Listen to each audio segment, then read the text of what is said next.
போங்க.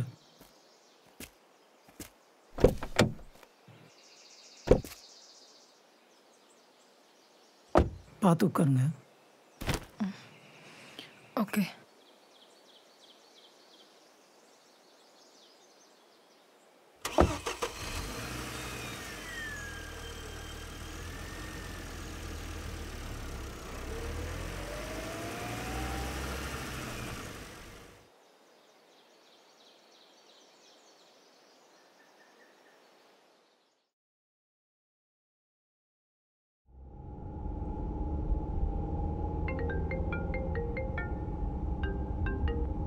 Hello ma'am, maternity ஷூட்டுக்கு எந்த டேட் ஃபிக்ஸ் பண்ணியிருக்கீங்க தெரிஞ்சுக்கலாமா?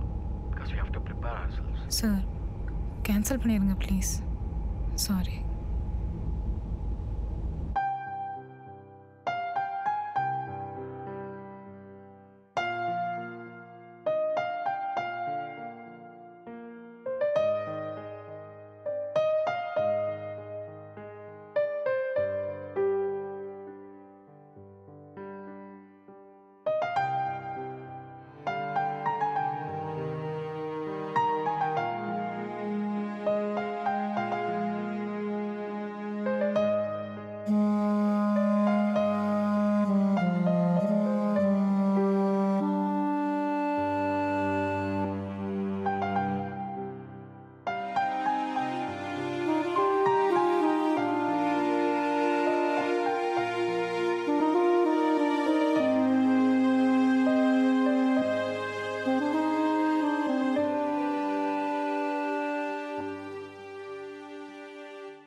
ஐயோ,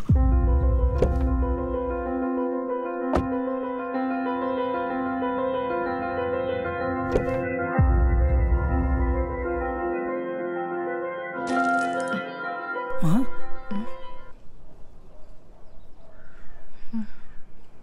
தண்ணி குடிக்கிறியாம்மா? வேணாம்.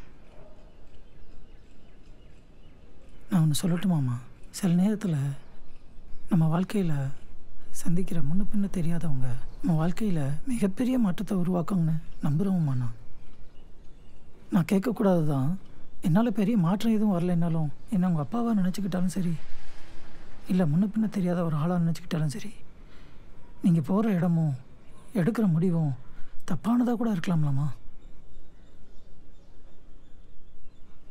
ஒரு தடவை சந்திச்சேன். முன்ன பின்ன தெரியாதானே அப்படியே போகிற போக்கில் விட்டுட்டு போயிருக்கலான்னு தோணுது. தெரிஞ்சுக்க ஆரம்பிச்ச அவனை இப்போ அந்த உறவே விட்டுட்டு போகிறேன். இந்த ஒரு மொழி மட்டும்தான் இப்போ என் கையில் இருக்கு. நான் இருக்கேன். புருஷனா? ஜெகதீஷ் மற்ற விஷயங்களுக்கு கொடுக்குற இம்பார்ட்டன்ஸ் எனக்கு கொஞ்சம் கூட கொடுக்குறது இல்லை. என்கிட்ட ஒரு ஒப்பீனியன் கூட அவன் கேட்குறது இல்லை. இப்போ கூட டாக்டர் கிட்ட நான் மட்டும்தான் தனியாக போயிட்டு வந்துட்டுருக்கேன். பிடிச்ச இடத்துக்கு தான் போய் ரொம்ப நாள் ஆச்சு. நீ சொல்கிறது எனக்கு புரியுதுமா. நான் ஒன்று சொல்லட்டா?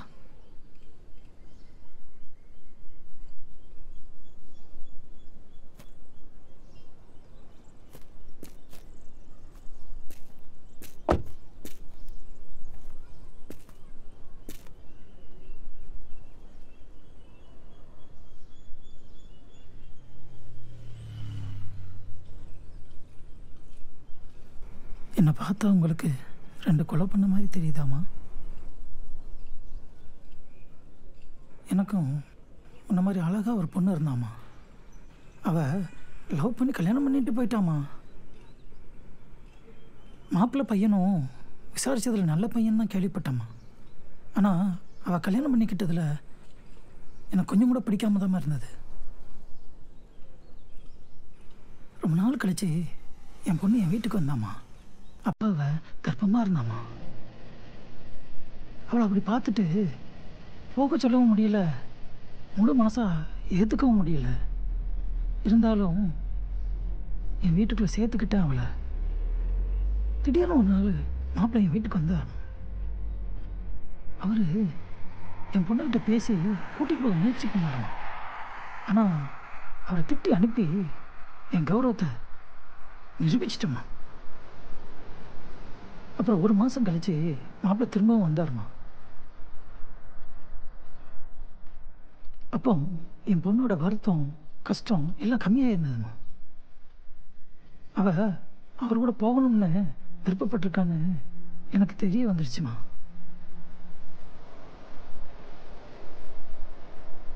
ராசாத்திட்ட ஏற்கனவே முன்னால் எங்கள் கௌரவம் போயிடுச்சு, இன்னொரு முறை போகணும்னு நினச்சேன்னா நீ போய்க்கோன்னு சொல்லிட்டம்மா.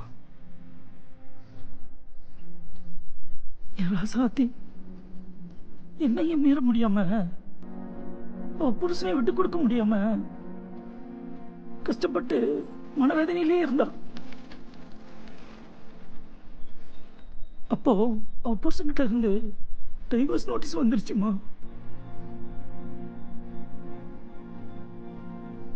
அவர் ரொம்ப மனசு உடைஞ்சு போயிட்டான்.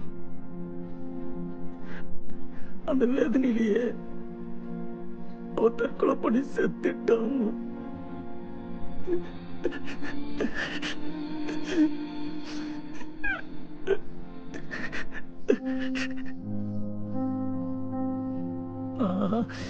நான் என் பொண்ணோட பிரச்சனையை தலையிடாம இருந்திருந்தா இந்நேரம் கண்டிப்பா நான் நிம்மதியா இருந்திருப்பேம்மா. என் பொண்ணு உயிரோட இருந்திருப்பாம்மா, உயிரோட இருந்திருப்பா.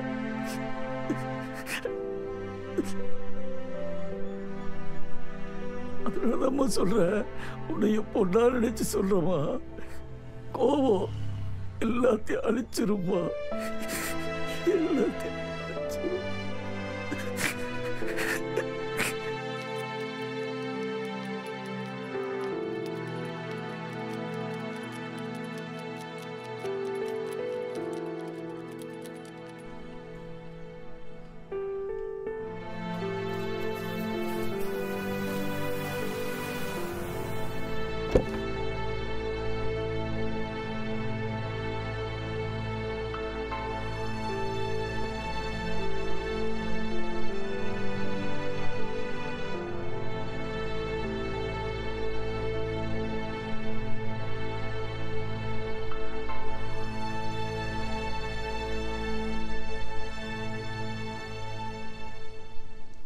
அன்கித்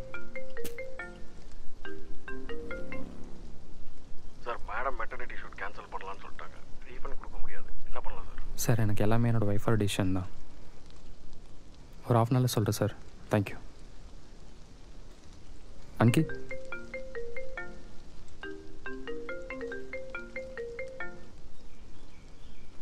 மேம், நாளைக்கு 5:30க்கு அப்பாயின்மெண்ட் கன்ஃபார்ம் பண்ணிக்கலாமா? Madam sure. நாளைக்கு 5:30 கண்டிப்பாக நாங்கள் அங்கே இருப்போம். அங்கிதா, நாளைக்கு செக்அப் பண்ணி முடிச்சுட்டு உன்னோட ஃபேவரட் கோவை அங்கனன் பிரியாணி போவோமா? நீ இப்படி தான் சொல்லுவ. 1 வாரம் பண்ண, அப்புறம் இல்லை இல்லை, இனிமேல் எல்லாமே நீ நினச்ச மாதிரி தான். நம்பு. ம். அது என்ன கையில் கொடு. ஓஹோ, சைனே பண்ணிட்டீங்க.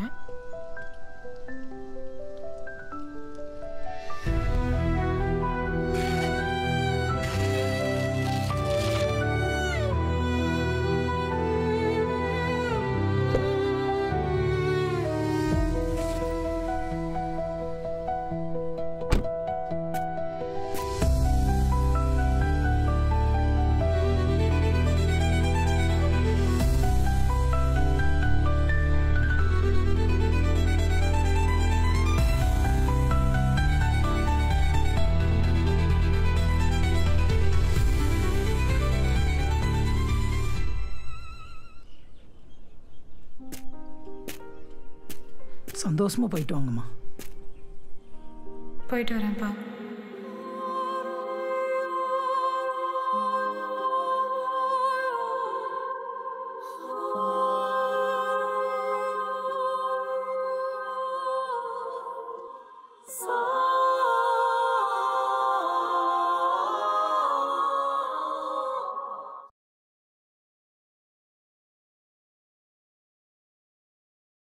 எதை எதை உலகம் பதை பதைக்கிறதோ அதை அதை மனதும் விரும்புது. கரைகளை தீண்டும் மலைகளை போல கனவுகள் தினமும் மரும்பு.